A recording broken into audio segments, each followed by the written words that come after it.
bien. Alors, Educnot sur la Côte d'Azur. C'est la deuxième fois. La première fois, un petit peu par hasard, mais là, c'était bien monté. Particularité, on a été les premiers, enfin, on n'a pas été les premiers. Chaque fois, je dis qu'on est les premiers à avoir fait 50-50. Et à chaque fois, tu me reprends en disant non, il y a eu Laurent. Qui a été à 80-20. 90-10. 90-10. Donc on ne parle pas de Laurent qui lui avait tout fait. Nous, on a la chance d'avoir un président qui aime bien quand on avance. Il a trouvé qu'on avançait chez les jeunes. Il a trouvé que l'idée était bonne. Il l'a écrit. Et donc ils sont deux co-présidents de cette manifestation. Notre président, on le voit assez souvent. Il nous dit assez souvent ce qu'il a à dire. On va voir avec le président d'Educnot, Info, même si c'est une redite, il va nous expliquer en quelques mots d'où il vient. Parce qu'il n'a pas toujours, pris la route la plus droite. Non, surtout que l'arrière-pays niçois, tu sais très bien que je le connais pas mal, disons. Hein. Et j'ai eu le plaisir d'ailleurs, avant de faire cette finale, de faire quelques routes là dans la région, me rappeler quelques bons souvenirs, mais il y avait quelques plaques de verglas et de la neige en plus. Voilà, donc oui, c'est un plaisir de revoir Peille, le col des Banquettes, entre autres. Voilà, puis j'éteignais, c'est Entrevaux, qu'est-ce que je veux te dire encore, Sainte-Agnès, ce col de Sainte-Agnès. Voilà. Alors pour ceux qui ne suivraient pas, c'est le rallye Monte-Carlo. Ce sont des spéciales du rallye Monte-Carlo. Voilà. Donc lui ne connaît que 3 km 400 chaque fois, mais à fond et le long du précipice. Quand il parle du col des Banquettes, si vous avez l'occasion, descendez le col des Banquettes, vous allez comprendre à la vitesse où est-ce qu'il descendait. Oui. Donc, après toutes ces sinusoïdes, tu es arrivé à la pétanque. Oui, mais voilà, donc disons j'ai changé de diamètre au niveau des billes de roulement, hein, puisque c'est du 635 les roulements en billes, et tandis que là, bon, c'est des boules un peu plus grosses. Quoi. Voilà. Mais par contre, ce qui change, pas pour moi, c'est surtout au niveau organisation, parce que comme tu sais que dans les rallyes automobiles, surtout les grands rallyes automobiles, comme Monte-Carlo, comme le Cévennes, comme le rallye d'Antibes à l'époque, l'Alpin Jambera, tout ça c'est dans la région, il faut avoir un navigo, surtout qui sache bien organiser pour les assistances, pour tout ce qui est hôtellerie, tout ce qui est ravitaillement, tout ce qui est changement de pneus, voilà. Donc tout ça c'est très lourd, c'est plus que d'annoncer des notes. Voilà. Et au niveau, comme j'ai expliqué, en rallye on a un stress, et c'est un stress qu'on a intérêt à être positif, qui nous permet d'avancer. Et ce stress positif, je le retrouve un peu, surtout quand on organise une grande finale, parce qu'on ne sait jamais comment ça va finir. Voilà. Parce que les jeunes, c'est pas simple à gérer. Alors pour ceux qui tombent sur ces 2 jours, si le stress se traduit par je vais dans tous les azimuts, je monte et je descends partout, tu as dû être très stressé. Oui. Très stressé, parce que ça pousse. Tout à fait. Mais l'association elle-même, alors certains savent de quel petit village occitan c'est parti, oui. Et quelle était l'idée première là-dedans?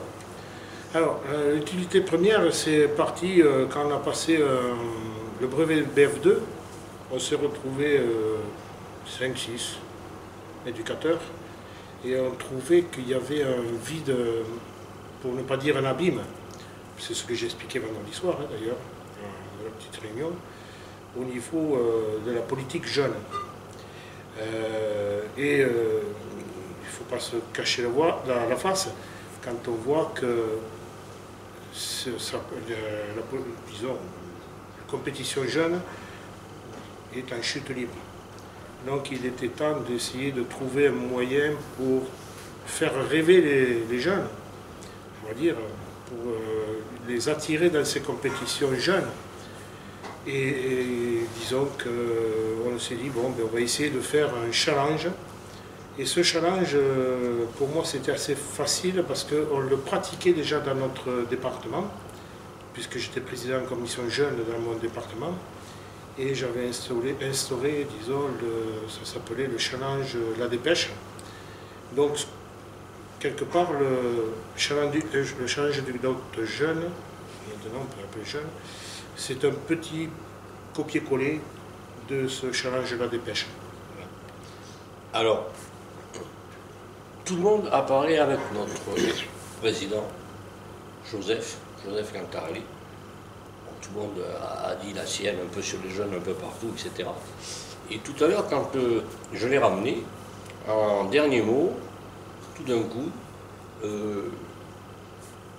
comme on lui a expliqué ce matin que les résultats, c'était que ce qu'on donnait, c'était le résultat d'une année de parcours plus ce qu'on avait fait là, il me demande, mais combien il y a d'étapes dans ce challenge?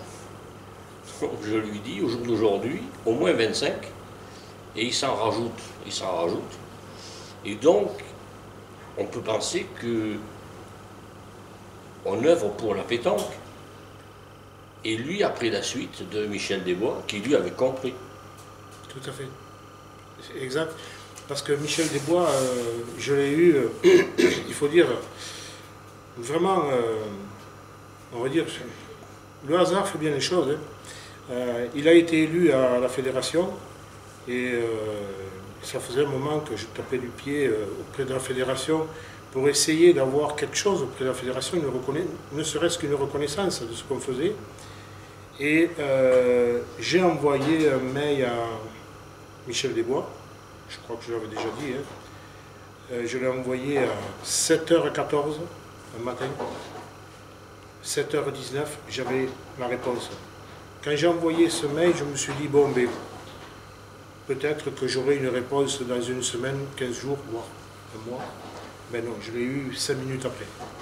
Et il m'a écrit la phrase telle quelle, Alain, quand est-ce qu'on se voit? Voilà. Donc, partant de là, j'ai dit, ben, voilà au moins quelqu'un qui est, on va dire, près des jeunes et près de ce qu'on fait.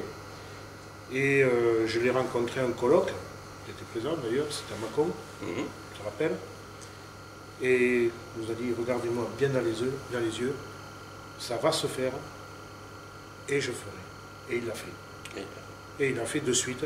Ça n'a pas été une promesse vaine, comme on m'a déjà donné, et là, ça s'est fait. Voilà. Et partant de là, donc on a avancé très vite, et quand il est décédé, je me suis dit, on perd un grand homme, et on perd aussi quelqu'un qui avait un contact humain. Et surtout, on avait une relation, chaque fois on se téléphonait, on s'écrivait, pour des propos, pour des nouveautés, pour des échanges d'idées au niveau des jeunes, et il était toujours à l'écoute. Donc ça, c'était très positif. Et quand il est parti, pour moi, je me suis dit, oh, j'espère que je ne vais pas retourner dans l'abîme. Ben non. Joseph est venu aujourd'hui, a fait ce week-end, il a vu ce qu'on faisait, il a vu ce que c'était la grande finale, et je pense qu'il est parti avec des idées positives. Sûrement. Il nous a même dit hier soir, non, avant-hier soir, C'était long. Il nous a même dit, entre deux phrases, qu'il allait expliquer à certains. Voilà, exact, parce que on parle beaucoup des Lugnotes, et sans savoir ce que c'est. Et en plus, on essaye d'impliquer des personnes en faisant croire beaucoup de choses qui n'est pas. Et Lugnotes, si jamais vous venez, pour ceux qui ont des doutes, vous verrez que ce n'est pas ce qu'on raconte. Voilà. Et je vous invite D'ailleurs, bon, on a des jeunes de bon niveau. Et les jeunes de bon niveau, on ne vient pas les chercher, on ne va pas les accaparer, on ne va pas les kidnapper. Les jeunes de bon niveau, ils viennent d'eux-mêmes. Voilà. Et quelque part, ces jeunes de haut niveau tirent vers le haut la base. Et ça, c'est important. Et il faut en rêver des jeunes, parce que quand tu fais la finale du CNOT, des minimes qui jouent avec des juniors qui sont champions de France, ou même des cadets de bon niveau, équipe de France, comme Romain, ben les jeunes rêvent, et ils ont des yeux, c'est des billes, ils les regardent, et ils ont un plaisir de jouer avec eux. Voilà. Et ça c'est le rêve, c'est la part du rêve, et c'est quelque part, ces jeunes de haut niveau mais donnent des envies à ces jeunes de la base. Voilà. Alors tout à fait, c'est le mot de la fin, virgule, et j'en ai un autre. Par rapport à Romain, c'est lui qui va faire la fin finalement. Il y a quelque temps de ça, il y a donc, les minimes dont tu parles, hein, des petits qui parlent. Les petits disent entre eux, t'as vu, il y a Romain. Alors, je ne sais pas si vous voyez. Romain, il a quel âge? 15 ans? Ok. À 15 ans, il y a des petits qui disent, il y a Romain. Donc ça veut dire que les jeunes qui passent par chez nous, et là je te rejoins, les jeunes qui passent par chez nous ne sont pas des peintres. Non. Ne sont pas des peintres. Et ceux qui viennent en sens inverse, qui viennent vers nous, qui étaient en haut, ils n'ont pas été démarchés par Educnot. Non, pas du tout. Ils viennent parce qu'ils s'y sentent bien. Voilà. Est-ce que ça pourrait être le mot de la fin? C'est le mot de la fin, voilà. Et on va dire à l'année prochaine, et surtout à notre ami corse. Et comme il te l'a dit, un ami qui est un édugnocien de la première heure. Avec Jean, on ne se connaissait pas, comme d'ailleurs Pedro, je l'avais raconté l'année dernière. On ne se connaissait pas du tout, mais on s'était contacté seulement par mail. Et il m'a dit, ce que vous faites, ça me plaît. Et chaque fois, il me disait, il faudra qu'un jour on fasse une finale en Corse. Mais ça y est, Jean, on va aller en Corse. Et je vais te dire, après tout. Voilà. Bravo.